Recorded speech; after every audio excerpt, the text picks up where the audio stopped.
Hello, my name is Voya and welcome to My Deep Guide. In today's video we're going to do something a little bit different, and this is a real-life type of situation where reMarkable 2 and specifically its ability to export your drawings or scribbles as an SVG format came to play, and something that I actually use quite a bit. So I just wanted to show this out in a practical type of situation. Well, my reMarkable 2 has finally arrived. I have to say that I really love, out of the three, I love the textile flipbook folio the best, and you'll see that I'm using a regular marker because I really don't care about the flipping around. For me, the gesture of just using the tool is better, but this video is about something else entirely, and I just wanted to show an example, a real-life use case scenario that I really love the reMarkable 2 for, or reMarkable platform for, one specific thing. So, and that would be illustrating with the reMarkable, right? So let's get that E in there. I'm going to keep it blank.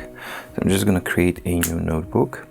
And basically for the Poke 2 review, when I was talking about the elephant in the room, I just had an idea, well, it would be cool if this little drawing of a confused elephant appeared.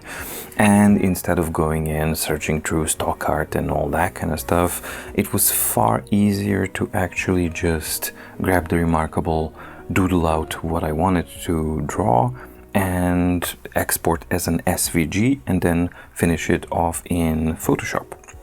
So I just wanted to kind of show off how that my regular workflow for a situation like this. So even though it's going to be blank in the end, I do use these guidelines just for, yeah, whatever. You don't have to.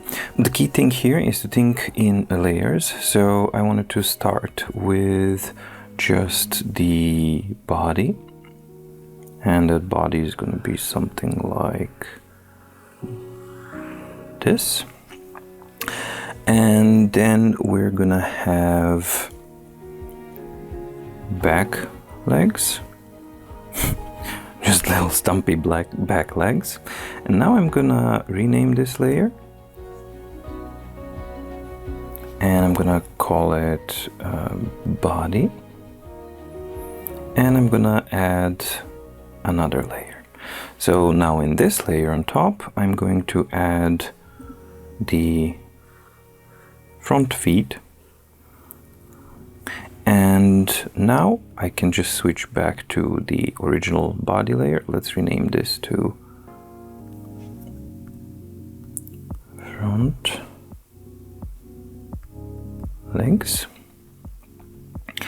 and I'm going to switch to body, go to the eraser, and then carefully erase areas that I don't want to be see-through, right?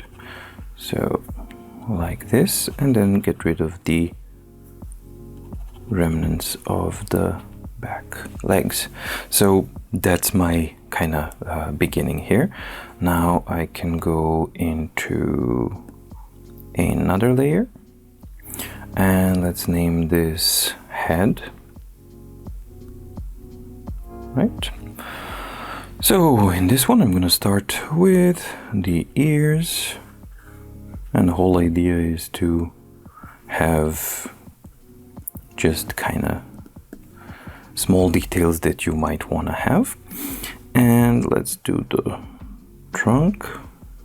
Okay, and before I start adding details, I'm gonna delete what I don't want, and that's in the layer body.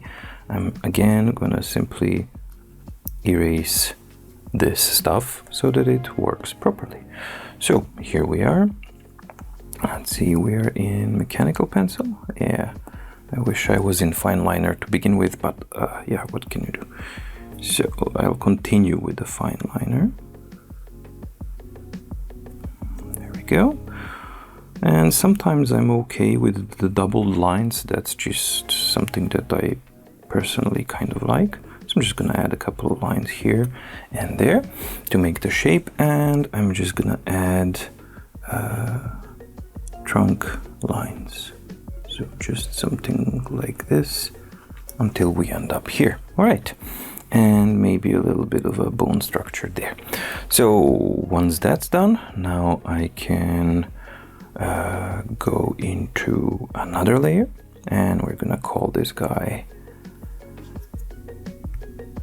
eyes and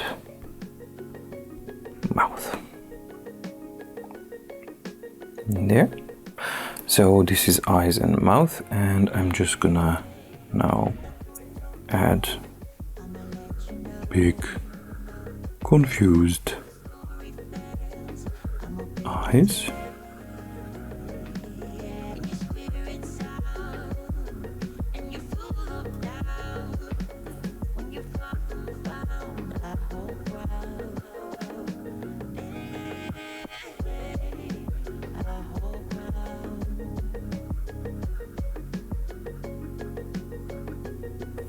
Alright, now I'm gonna add a highlight.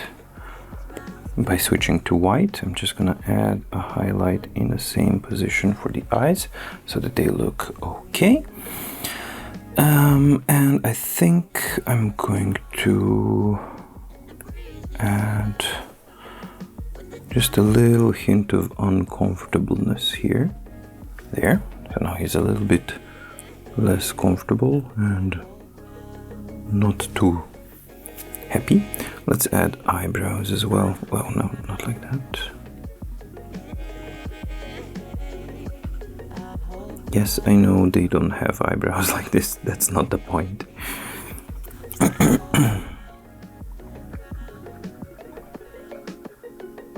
There we go. So that's that, and then I can just simply, I could add a mouth if I wanted to, like underneath. But in this case, I think this kind of works fine. Now, when I'm doing this, I notice that the head is a little bit too small in proportion to the body. So I'd like to scale things up, but there's a bit of a problem because currently the scale tool doesn't work it can work only on one layer at a time. So I'm just gonna try and do that and scale the head. Oops, that was like this.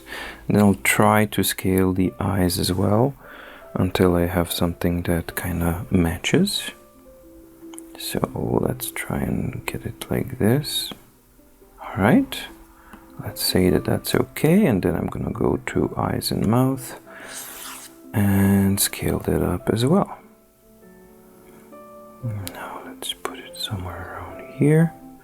Maybe a bit smaller.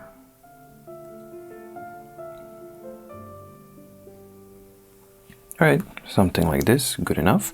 And I'm just gonna do a little bit of cleanup like before with the getting rid of the lines behind what's in the background, so the body itself. I'm just gonna clean that up. And do we have any more? Yes, we have a little here. And right, so this is good enough for me, and what I'm gonna do is I'm gonna disable the template to blank, and this is now ready for export. And what I'm gonna do is I'm just gonna select export format as SVG, because that contains, or basically retains, the pure vector data, which means that once I put it into Photoshop, the lines are going to be perfectly smooth, and more importantly, I can scale them to whatever resolution I might need or want. So I'm gonna add a message. Elephantus Confucius. The message is being written there, but I'm keeping the cloths because whenever I confirm, I go back and then you see emails that I don't want you to see.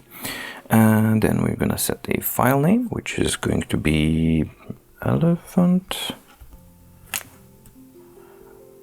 And I'm gonna export, well, this is an empty one, so it's just that one. All right, so now that that's done, I'm gonna go click send.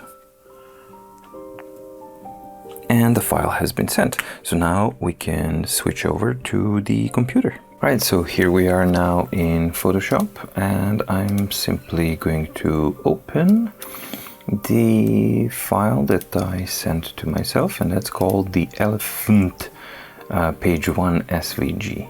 So now when you open up this, you will get a import dialog, which basically asks you, what do you want to convert this to?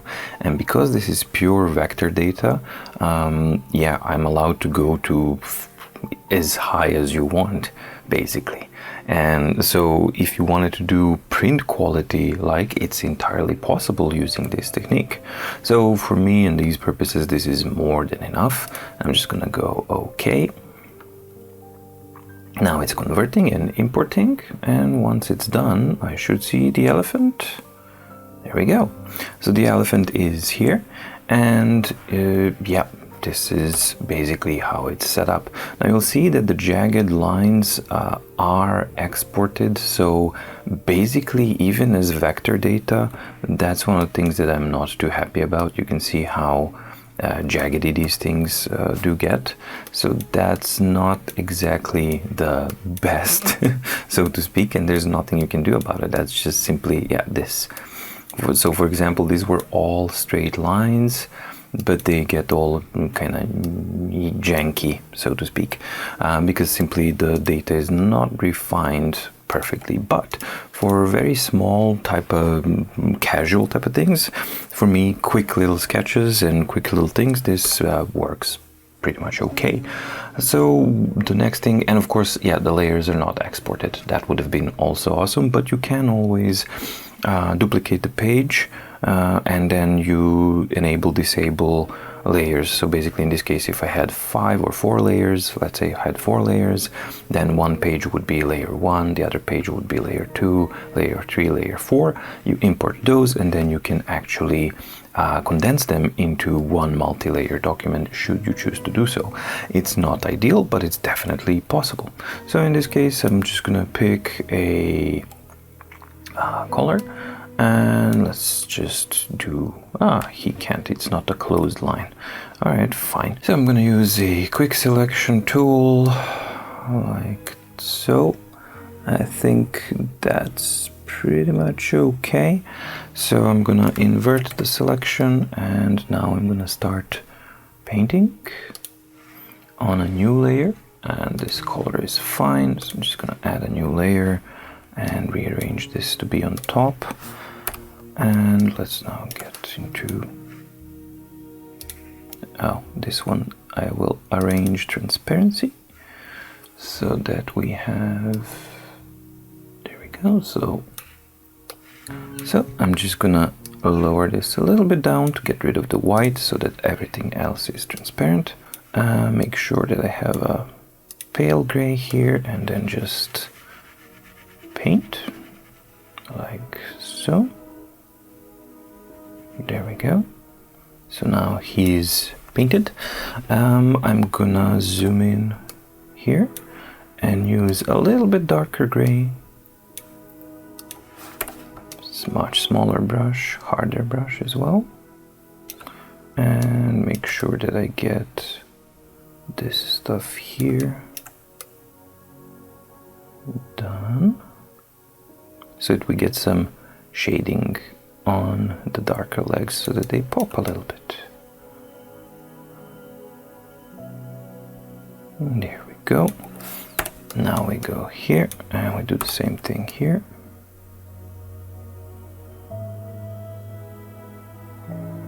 Now remember, I have a selection set here, so I don't care about the outside line, but the inside I don't want it to go where it does not need to go. Alright, so now we have that, and the last thing I need to do is basically erase the color around the eyes where the white is. So let's zoom in here. Yeah. And you know, since I don't have precise lines here, I just have to be kind of careful with what I do. Actually, yeah, I'm just gonna erase and then I'll add the white later.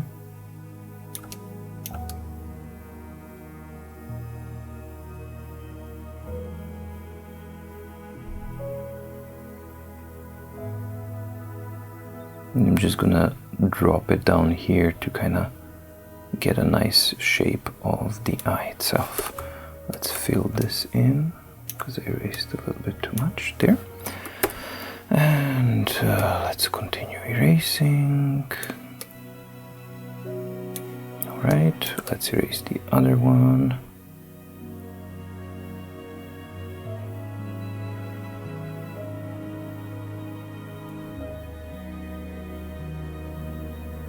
Okay, release, click, and done. And now I'm just gonna add a little layer here and just use the brush with the white color so that, underneath here, so that we have the whites in the eyes.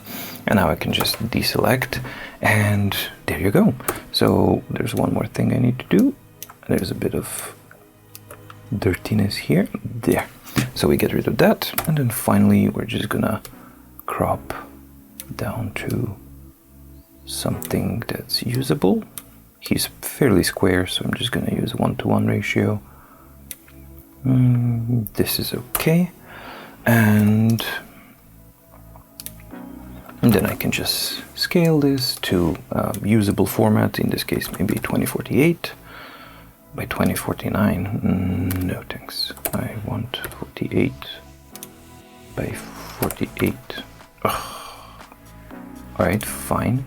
I'm just gonna scale down to 2048, and then I'm just gonna use canvas to make sure that we are square. There. And that's it. So now that's done, and basically if you want you can collapse the layers or anything like that, but more importantly you have the elephant sketch that you started off with on the reMarkable, exported to Photoshop, colored it up, did whatever you wanted to do, and it's a transparent background. So this would be now ready if I export it as a PNG. Yep, I can just put it into any software that I want and it just works. So yeah, I hope you like this kind of thingy and an insight, because I've noticed some people are asking like, what's the benefit of layers? I thought that it would be an interesting thing to actually show. This is one of the real world situations where I definitely use reMarkable, and it's something that I reach towards immediately, simply because it's very accessible, it's very easy, and as you've seen, I can do a sketch in minutes, get it into the workstation or the PC and finish it up, and then get the result that I'm looking for and move on forwards. So the elephant that we just made, I'm gonna make him appear right here. Hello. And yeah, so that's just a simple practical type of thing. And there are more applications that you can use with the reMarkable tool, especially with the SVG. However, for some reason, there was this really jaggedness all over the place, even when it was exported as an SVG.